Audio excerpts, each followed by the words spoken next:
नागपूर महानगरपालिका विभागीय आयुक्त कार्यालय आणि जिल्हाधिकारी कार्यालयाच्या वतीने बेड्स उपलब्धतेसाठी सुरू करण्यात आलेल्या केंद्रीय नियंत्रण कक्षामुळे नागरिकांचे काम सोपे झाले आहे।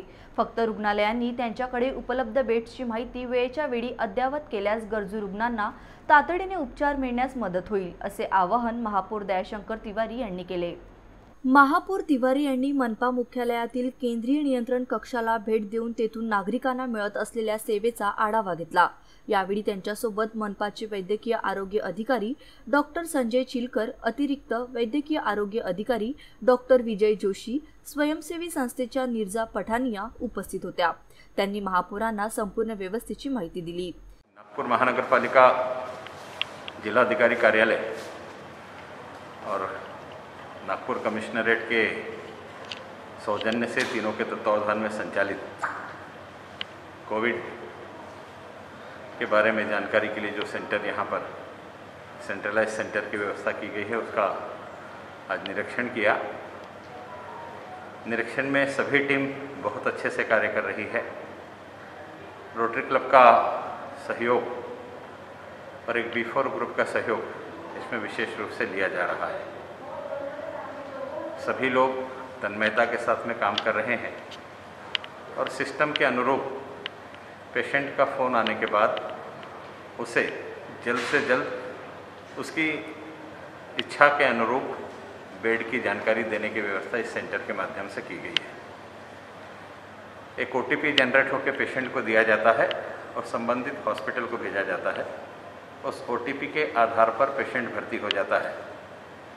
ये सेंटर शुरू होने के कारण जो लोगों में संभ्रम था कि 80% और 20% अर्थात शासन की बेड में एडमिशन होगा या शासन से बाहर की बेड में एडमिशन होगा, वो संभ्रम समाप्त हो जाएगा और नागरिकों के मन में जो भ्रम था या कुछ समाज कंटक लोग इसका बेजा फ़ायदा उठाकर मरीजों को तकलीफ दे रहे थे, उससे भी इससे निजात मिलेगी। इस सेंटर के माध्यम से ये विशेष सुविधा उपलब्ध कराई गई है।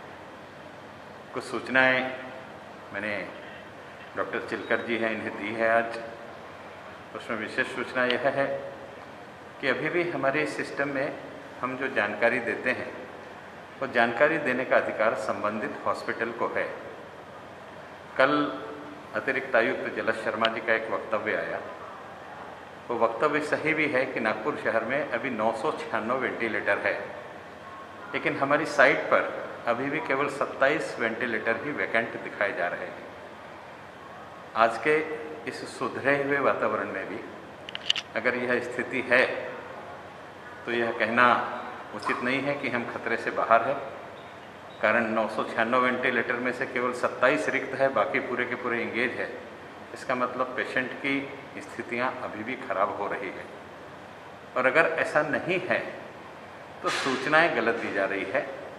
इसलिए प्रशासन के माध्यम से इसकी रैंडम चेकिंग की व्यवस्था जोन वाइज होनी चाहिए, ऐसी सूचना डॉक्टर चिलकर जी के माध्यम से दी गई है। और रैंडम चेकिंग होने के बाद अगर किसी हॉस्पिटल ने गलत जानकारी दी है तो उस पर अनुशासनात्मक क्या कार्रवाई हो सकती है, इस दृष्टि से कार्य करने का भी निवेदन किया गया है। कुल मिला के शहर के नागरिकों के लिए एक अच्छी सुविधा, भले ही कोर्ट के आदेश के बाद शुरू हुई हो, लेकिन महानगरपालिका की यह पूर्व तैयारी थी, इसलिए कोर्ट के आदेश के बाद एक दिन में ही हम इसको प्रारंभ कर सके। अभी ऑनलाइन हमारे पोर्टल पर जिस पेशेंट को बेड चाहिए वो स्वयं भी ऑनलाइन एप्लीकेशन करता है।